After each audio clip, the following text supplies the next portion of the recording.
केंद्रीय मंत्रिमंडल ने 8वें वेतन आयोग के गठन की मंजूरी दे दी है, जिससे 1 करोड़ से ज्यादा केंद्रीय कर्मचारियों और पेंशनर्स को फायदा मिलने जा रहा है। आयोग का गठन 2025 में शुरू होने की संभावना है। साथ ही 2026 तक सिफारिशें दी जा सकती हैं, जो वेतन, भत्ते और पेंशन में संशोधन भी करेंगी। इसमें कर्मचारियों के वेतन में किस तरह की बढ़ोतरी होने की उम्मीदें हैं, चलिए आपको पूरी तरह से समझाते हैं। दरअसल केंद्रीय मंत्रिमंडल ने गुरुवार को 8वें वेतन आयोग के गठन का रास्ता साफ कर दिया है।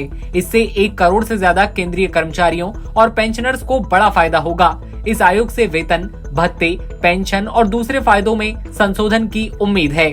ये आयोग 2026 तक बनने की उम्मीद भी जताई गई है, क्योंकि 7वें वेतन आयोग की सिफारिशें 2025 के अंत में समाप्त हो रही हैं।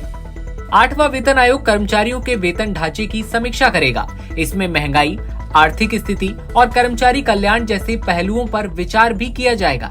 ये आयोग सरकारी कर्मचारियों की जरूरतों को पूरा करने के लिए हर 10 साल में गठित किया जाता है।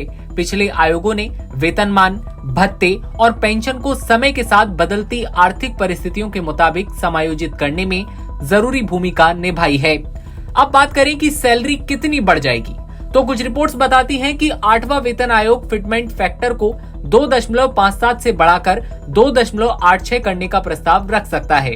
इससे न्यूनतम मूल वेतन 51,480 रुपए हो जाने की संभावना है। इस तरह के कदम से कर्मचारियों की आर्थिक स्थिति पर बड़ा प्रभाव पड़ सकता है। उनकी खर्च करने की क्षमता बढ़ सकती है। इससे उपभोक्ता खर्च भी बढ़ सकते हैं। 2014 में गठित और 2016 में लागू 7वें वेतन आयोग ने कई महत्वपूर्ण बदलाव किए। इसने वेतन बैंड को सरल वेतन मैट्रिक्स में बदल दिया। न्यूनतम मासिक वेतन 18,000 रुपए कर दिया गया। शीर्ष सरकारी अधिकारियों के लिए अधिकतम मासिक वेतन 2.5 लाख रुपए तय हुआ। इसने फिटमेंट फैक्टर को भी 2.57 तक बढ़ा दिया, जिससे मूल वेतन में अच्छी बढ़ोतरी हुई।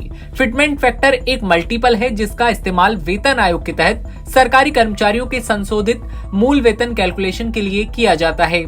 केंद्रीय मंत्री अश्विनी वैष्णव ने कहा, 1947 से अब तक 7 वेतन आयोग गठित किए जा चुके हैं। आखिरी आयोग 2016 में लागू हुआ था। चूंकि 7वें वेतन आयोग का कार्यकाल 2026 में समाप्त हो रहा है, इसलिए 2025 में प्रक्रिया शुरू करने से सिफारिशें प्राप्त करने और उनकी समीक्षा करने के लिए पर्याप्त समय मिल जाएगा।